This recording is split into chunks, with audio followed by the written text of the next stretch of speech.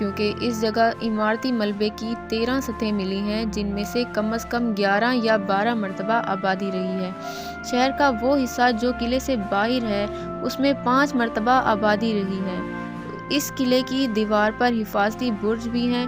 اس کی بنیاد میں پتھر اور اوپر کی چنائی میں کچی اینٹیں استعمال ہوئی ہیں۔ اس قلعے کی خاص بات یہ بھی ہے کہ بیرون شہر سے آنے والے لوگوں کی بڑی تعداد کوٹ ڈیجی قلعہ دیکھنے کے لیے یہاں کا رخ کرتی ہیں۔ سکھر سمیت سندھ کے دیگر اضلاع میں رہنے والے لوگوں کی بڑی تعداد بھی عام تعطیلات یا تہواروں کے دنوں میں یہاں پہنچ کر سیر و تفریح کرتی ہیں۔ ملکی و غیر ملکی سیاح جو سکھر کی سیر کو آتے ہیں کوٹ ڈیجی قلعہ ضرور دیکھنے جاتے ہیں۔ قدیمی شہر کوٹ ڈیجی کے آثار کا ذکر کیا جائے تو یہ قومی شاہراہ کے کنارے خیرپور شہر سے جنوب کی طرف 15 میل کے فاصلے پر واقع ہے۔ ایک چٹان پر واقع شرکن غرباً 600 فٹ لمبی اور شمالاً جنوباً 400 فٹ چوڑی ڈھیری ہے جو ارد گرد کی زمین سے 40 فٹ اونچی ہے۔ تاریخ کے اوراق کے مطابق کوٹ ڈیجی کی ثقافت کا زمانہ 3155 کاف میم سے لے کر 2590 کاف میم کا زمانہ ہے۔ یہ قلعے کے اندرونی شہر کا زمانہ ہے۔ قلعے کے باہر جو شہر ہے اس کی سب سے قدیم آبادی 2805 کاف میم سے لے کر 2885 کاف میم تک رہی ہے۔ تاریخی اعتبار سے دیکھا جائے تو اس مدفون شہر کے 2 حصے ہیں۔ ایک حصہ قلعے کے اندر ہے جس میں حکمران طبقے کی رہائش رہی ہوگی۔ دوسرا حصہ قلعے کے باہر جس میں دستکار اور ہنرمند لوگ رہتے تھے جو حکمرانوں کے نزدیک غلاموں کا درجہ رکھتے تھے۔ تیسری سطح کے نیچے اور چوتھی سطح کے اوپر یعنی وادی سندھ تہذیب کے آنے اور اس سے پہلے کے زمانے کے درمیان شدید آتش زنی آثار پائے گئے ہیں۔ اس کے ساتھ ہی قدیم اور جدید مادی ثقافت میں زبردست فرق ہے۔ ماہرین نے یہ خیال ظاہر کیا کہ نئے آنے والوں نے قدیم شہر کو جلا دیا ہوگا۔ اس کے ثبوت میں مرکزی نقطہ یہ ہے کہ پہلے لوگ باریک دیوار کے نفیس برتن بناتے تھے جبکہ نئے لوگ موٹی دیوار کے برتن بناتے تھے۔ پرانے دور میں کم جگہ میں زیادہ برتن اور نہایت عمدہ معیار کے ملے ہیں، جس کا مطلب کہ وہ بہت زیادہ امیر لوگ تھے اور ان کی صنعت و حرفت بہت ترقی یافتہ تھی۔ قدیم ترین شہر کوٹ ڈیجی کے آثار کو وقت کے بے رحم لمحے اجاڑتے جا رہے ہیں، جبکہ اس عظیم الشان قلعے کے در و دیوار بھی حکومت کے عدم توجہی کے سبب خستہ حالی کا شکار ہو گئے ہیں۔ اگر حکومت نے اس تاریخی ورثے پر جلد توجہ نہ دی تو خدشہ ہے کہ سندھ میں واقع قدیم ترین تہذیبوں کے یہ آثار تاریخ کی گرد میں کہیں گم ہو جائیں گے۔ ضرورت اس بات کی ہے کہ حکومت اس جانب خصوصی توجہ دے کر کوٹ ڈیجی کے قلعے سمیت تمام قدیمی آثار کو محفوظ بنائے۔ ان کی تزئین و آرائش و مرمت کا کام ہنگامی بنیادوں پر کرانا چاہیے۔ یہاں سیر و تفریح کے لیے آنے والوں کو سہولت فراہم کی جائے تو کوئی شک نہیں کہ سندھ کے یہ آثار جو کہ دنیا بھر کے سیاحوں میں بے حد مقبول ہیں، ان کی کشش سیاحوں کو یہاں کھینچ کر لائے گی، جس سے حکومت کو ریونیو کی مد میں خاطر خواہ آمدنی ہوگی۔